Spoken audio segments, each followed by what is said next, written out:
Hello everyone, it's me. There's supposed to be a pretty massive Stoneshard update on August 5th, so I figured I'd make a video. For one, I'd like to thank everyone for the views I've been getting on some of my Stoneshard tutorials and Stoneshard stream. So just a quick announcement. I'm going to try and start streaming on Fridays right now through YouTube. It's not really set. I'm thinking about 6 p.m. Eastern Standard Time, and I can't really guarantee any sort of consistency, but it's something I'm interested in doing. And I'd also like to start producing more content regularly, but it's kind of hard to guarantee that at this point. Last week I was pretty down, so I wasn't really doing much. I am still kind of vaguely working on an inappropriate game review of a silly Aerogay game review.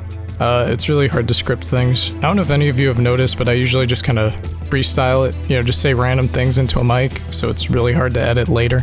But yeah, so Stoneshard has a massive update. They're adding Electromancy, I believe a new boss, a magic mastery system, a bunch of little changes. And I kind of wanted to talk about that really quickly, just to say that I am interested in doing a video that's like a full guide of Bryn, but the biggest difficulty I'm having with that is that Bryn changes so regularly, I just feel like it'd be outdated by the time I made it. There's someone who made a very comprehensive post on Reddit, and they said, I could credit them, use it as a basis for the video. So that's something I'd like to do. I'd also like to check out Electromancy. But that kind of brings me into my next point. Along with this new magic skill tree, there's changes to certain elements of the magic system, and one of them is basically like a critical fail system. I mean, I believe crits are also a thing, but basically the chance to fumble your spells, which I think is really cool. I mean, it kind of reminds me of old school D&D and Warhammer. The magic mastery tree does have skills that reduce your chance to fumble spells, or a miscast, I believe it is. And I think it's overall just a very interesting change to the magic system. I also think it's going to make it a bit more viable to actually main one specific magic tree. I mean, obviously you can do that now, but the magic mastery, you have some abilities that are based on whatever skill used last, and of course you could probably use every single tree if you really wanted to. I do have a concern, and it's just about the overall kind of nature of Stoneshard. So it's one of those things where it's not like some belief, ride or die. Like, any alternates to this and opinions on this, feel free to leave a comment. They're introducing a fatigue system where you need to sleep, and that kind of plays into the survival tree and some of the stuff you could do. It also plays into bedrolls. But I guess my counterpoint to that is if they have fatigue-reducing food in Bryn and the Elven Mud, which is coffee. It's funny, the elves make coffee.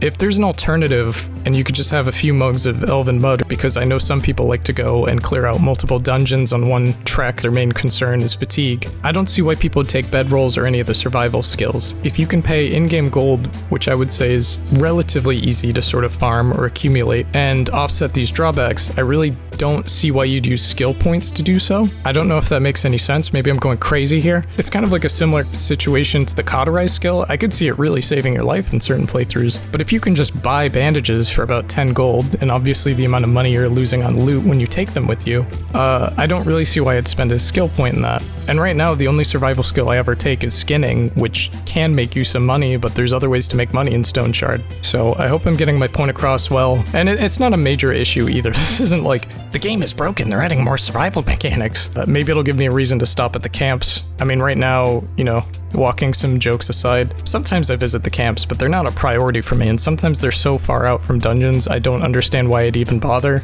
There's a town nearby. Could be just my naivete when it comes to Stoneshard coming across, but I'm really excited to try out the Electromancy skill tree. My main thing is that I've been doing my Dagger Geomancy playthrough, mauled by Bison, all that fun stuff. So I kind of just did a mage playthrough, and I'm not sure if I should do one again. Although I didn't do a pure mage playthrough, I was like, let me see if I can do daggers and spells. Ooh. But I'm excited to see what changes are coming. So anyways, just want to make a quick thing. A 10-minute long recording of myself. I'll speed up, I'll pitch up my voice. Also I have art and some other stuff going forward with the channel, so there might be some visual changes for those of you that follow that. I could play Warhammer on stream. I could play as an ogre.